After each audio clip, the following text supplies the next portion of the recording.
Hello everyone, good morning. তোমরা সকলে কেমন আছো? আশা করি সকলে অনেক ভালো আছো আর আমিও অনেক ভালো আছি। তো ভিডিওটা অনেক দিন আগের, দেখে বুঝতেই পারছো আমরা যেদিন বড় কাছারি গেছিলাম ভিডিওটা সেদিনের। তো অনেক দিন হলো গ্যালারিতে পড়ে আছে, শুধুমাত্র কুড়িমির জন্য আর গেতুমির জন্য ভিডিওটা এডিট করে পোস্টই করা হচ্ছিল না। তো ফাইনালি আজকে ভাবলাম যে না, আর ফেলে রাখা যাবে না, এডিট করে পোস্ট করতেই হবে। তো সেই জন্যই লেগে পড়লাম এডিট করতে। তো আমরা সবাই মিলে বেরিয়ে পড়েছিলাম সেদিনে বড় কাছারির উদ্দেশ্যে। বড় কাছারি হচ্ছে আমতলা, অনেকেই জানো। আমার বাপের বাড়ি থেকে 1 ঘন্টার মতো লাগে, কিন্তু এখান থেকে ডিস্টেন্সটা অনেকটাই। তো আমার ভাসুরের যে মেয়ে আছে তার একটা মানসিক ছিল, তো সেই কারণে আমরা এই যে ট্রাভেলার বাসে করে সবাই মিলে চলে গিয়েছিলাম পুজো দিতে। বিয়ের আগে আমরা অনেকবার, মানে আমরা বলতে আমার বাপের বাড়ি থেকে অনেকবার ওখানে গেছি, কিন্তু বিয়ের পর কোনোদিন সুযোগ হয়ে ওঠেনি ওখানে পুজো দিতে যাওয়ার। কোনো না কোনো কারণে বাধা পড়েছে। আমি তন্ময়কে অনেকবার বলেছিলাম চলো সবাই মিলে যাই, কিন্তু তন্ময় যেহেতু গিয়ে বাপের বাড়িতে সেভাবে থাকে না, একদিন থাকে কি না থাকে চলে আসে, যার কারণে কিন্তু মানে যাওয়া হয়ে ওঠে না। তো এবারে বাড়ি থেকে এসেই শুনলাম যে ছোটদারা যাবে বলছে, মানে আমার এই যে ভাসুর ওরা সবাই যাবে বলছে। তো আমি শুনে বললাম যে আমিও যাব। আর তার আগেই আমার শাশুড়িমা বলে দিয়েছিলেন যে উনি যাবেন, সাথে আমিও যাব। তো ভীষণ আনন্দ হচ্ছিল শুনে, কারণ যাবো যাবো করে যাওয়াই হচ্ছিল না, বাধা পড়ে যাচ্ছিল। আর আমাদের ওখানে জানো তো, বাচ্চা হলেই অন্নপ্রাশনের আগে ওখানে পুজো দিয়ে আসতে হয়। বড় কাছারিতে পুজো দিয়ে এসে তারপরে কিন্তু অন্নপ্রাশন হয়। তো তার কারণে অনেকবার যাওয়া হয়েছে, কিন্তু বিয়ের পর এই প্রথম। তাই অনেকটা এক্সাইটেড যাওয়ার জন্য, মনে হচ্ছিলো কতক্ষণে পৌঁছাবো। আর সেদিনে না হালকা হালকা বৃষ্টিও আসছিল, আর বৃষ্টি হওয়ার কথাও ছিল, কারণ সেদিন ছিল 2রা বৈশাখ। পয়লা বৈশাখের পরের দিনই আমরা গিয়েছিলাম।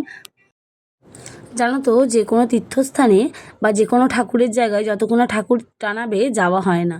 কিছু না কিছু কারণে বাধা পড়ে যাবে, যতই তোমার টাকা থাক, যতই তোমার সময় থাক, সেই সব জায়গায় যাওয়া হয় না। এটা আমি পুরীতে গিয়ে খুব ভালো করে এবারে বুঝতে পেরেছিলাম। পুরীতে গিয়েও পুজো দিতে পারিনি, হয়তো কোনো কারণে ঠাকুরের ইচ্ছা ছিল না, তো সেই কারণে পুজো দেওয়া হয়ে ওঠেনি। আর জানো তো, এই হাই রোডে যেতে আমার এত ভালো লাগে, এত ভালো লাগে, বিশেষ করে সন্ধ্যাবেলা হলে তো খুবই ভালো লাগে।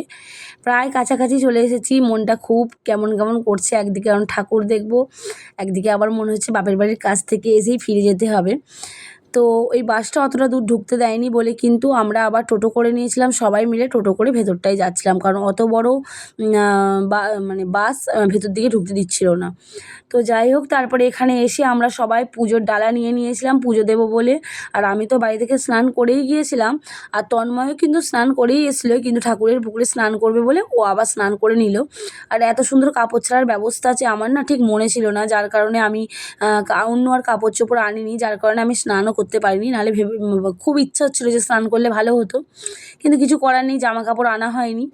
তো যাই হোক, স্নান তো করেই এসেছি। তো বাবুকে স্নান করাবো, আমি আগে থেকে ভেবেই রেখেছিলাম যে ওকে কিন্তু এই ঠাকুরের পুকুরে একবার স্নান করাবো।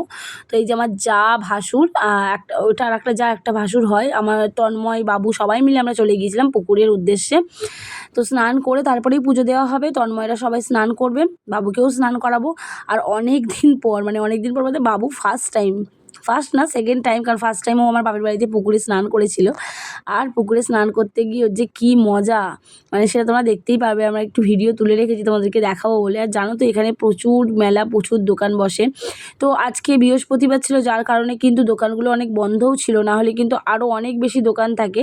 তো এই দেখো গামছা গায়ে দিয়ে যাচ্ছে, ওর তো খুব এক্সাইটেড, যেই থেকে শুনেছে পুকুরে স্নান করবে, শুধু কখন করব কখন করব করে মাথা খারাপ করে দিচ্ছিল। তো যাই হোক, ফাইনালি ও স্নান করতে চলে এসেছে।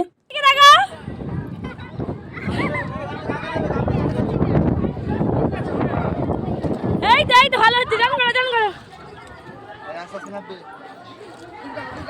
ডুবগাল, ডুবগাল, ডুবগাল।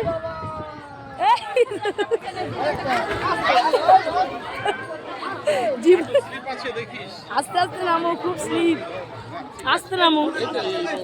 তো তারপরে স্নান করে এই যে সতী মায়ের এখানে একটা মূর্তি আছে, তো সেখানে একটু সিঁদুর পরিয়ে দিচ্ছিলাম, নোয়া শাঁখা পলা সবাই পরায়, তো আমিও পরিয়ে দিচ্ছিলাম। তারপরে এই যে বাবুকে এখানে স্নানও করানো হয়ে গেছে, করে রেডিও করে দিয়েছি। আর এখানে একটু ঠাকুরের টিপ পরাচ্ছিল, তো আমরা সবাই মিলে সেই টিপটাই পরে নিচ্ছিলাম।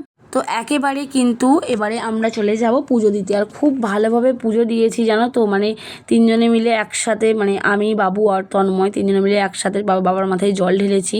ভীষণ ভালো লাগলো। আর এখানে দেখো অনেকেই গণ্ডি কাটছিল। তো যাদের যাদের মানত থাকে সবাই গণ্ডি কাটে। আমার ছোটো যা, মানে যে মেয়ের জন্য পুজো দিতে যাওয়া হয়েছে, সেও কাটবে। আর এখানে দেখতে পাচ্ছ কত কাগজ বেঁধে রেখেছে সবাই। আসলে সবাই মনস্কামনা যার যেটা থাকে সেটা লিখে একটা সুতো দিয়ে বেঁধে দিয়ে যায়, আবার মানত পূরণ হলে পুজো দিয়ে যায়। তো আমিও মানে যখন আসতাম তখন বেঁধেছিলাম, তো আবার আজকে বাঁধবো অনেক দিন পর। তো তন্ময় বললো চলো আগে মন্দিরটা 3 পাক ভালো করে ঘুরে নিই, তারপরে পুজো দেবো। আর এই দেখো এখানে যাদের ছেলে হয় তারা গোপাল নিয়ে আসে, আর যাদের মেয়ে হয় তারা কিন্তু লক্ষ্মী নিয়ে আসে। তো নিয়ে তারপরে পুজো দেয়। অনেক গোপাল অনেক লক্ষ্মী চারিদিকে থাকে। বাবুর আর ভালো লাগছে না, একটু গরমে তো একটু ঘ্যান ঘ্যান করছিল, শেষের দিকটা আর পেরে উঠছিল না। তারপরেও সেভাবে খাওয়া দাওয়াও করেনি, খিদেও পেয়েছে তার মধ্যে। সব কিছু মিলিয়ে মিশিয়েই শরীরটার একটুখানি ক্লান্ত ছিল, যার জন্য একটু বিরক্ত করছিল, না হলেও কিন্তু একদমই বিরক্ত করার ছেলে নয়। তো তারপরে পুজো দিয়ে নিয়ে এখানে বাইরে সবাই ধূপ বাতি সব কিছু জ্বালছিল, তো ধূপ বাতি সব কিছু জ্বেলে নিলাম এখানে আমরা সবাই মিলে। তো এখানে আমার সবাই যারা ছিল, বড় মা, আমার বড় ভাসুর, আর একটা ভাসুর ছিল, যা ছিল সবাই মিলেই আমরা এখানে পুজো দিয়ে নিচ্ছিলাম। আর যারা পুজো দিতে এসেছে তারা কিন্তু পরে পুজো দেবে, কারণ তারা গণ্ডি ফন্ডি কাটবে, তাদের একটু সময় লাগবে। আর আমি যেহেতু ছেলেকে খাওয়াবো, আমি যার জন্য পুজোটা আগে দিয়ে নিচ্ছিলাম। তো দেখো বাবুও খুব সুন্দর করে ধূপ বাতি সব কিছু জ্বালিয়ে পুজো দিয়েছে আমাদের সাথে। আর ও সবথেকে বেশি মজা পেয়েছে কিন্তু পুকুরে স্নান করে। আমি কোনোদিন ওকে পুকুরে স্নান করাইনি, একবারই করেছিল আমার বাপের বাড়িতে, কিন্তু করে জ্বর চলে এসেছিলো। আমি যার জন্য খুব ভয়ে ভয়ে স্নান করিয়েছি। তবে জানতাম ঠাকুরের পুকুর, আশা করি কিছু হবে না, সেই কারণে আরও করিয়েছিলাম। আসলে বাপের বাড়ির পুকুরে যখন স্নান করেছিলাম ওর কিন্তু ঠান্ডা লেগে জ্বর চলে এসেছিলো। তো যাই হোক এখানে সুতো বেঁধে নিচ্ছিলাম।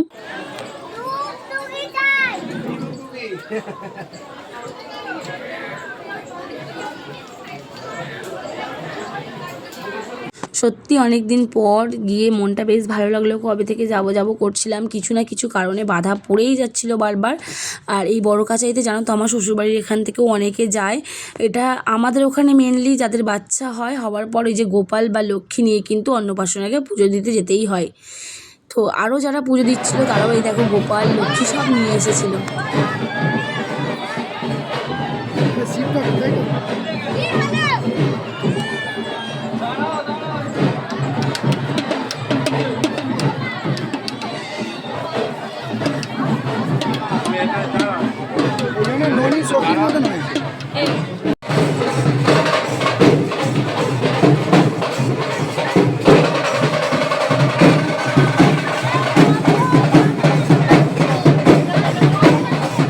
তো যাই হোক এবারে আমরা ফিরছিলাম যেখানে আমরা বসেছিলাম ওখানটা। তো দেখো কি সুন্দর সাজিয়েছে, এটা মনে হয় একদিকে গোপাল আর একদিকে মানে বাচ্চাকে বসানোর জন্য, এত সুন্দর দেখতে লেগেছে তাই ভিডিওটা করলাম। তো চলো সবশেষে দেখায় যার উদ্দেশ্যে পুজো দিতে আসা। এই যে চিনি, আমাদের সকলের চিনি, মানে আমার ভাসুরের মেয়ে, তো ওরই মানত ছিল, ওর জন্যই পুজো দিতে এসেছিলাম। তো চলো টাটা। ভিডিওটা কেমন লাগলো অবশ্যই কমেন্ট করে জানিও।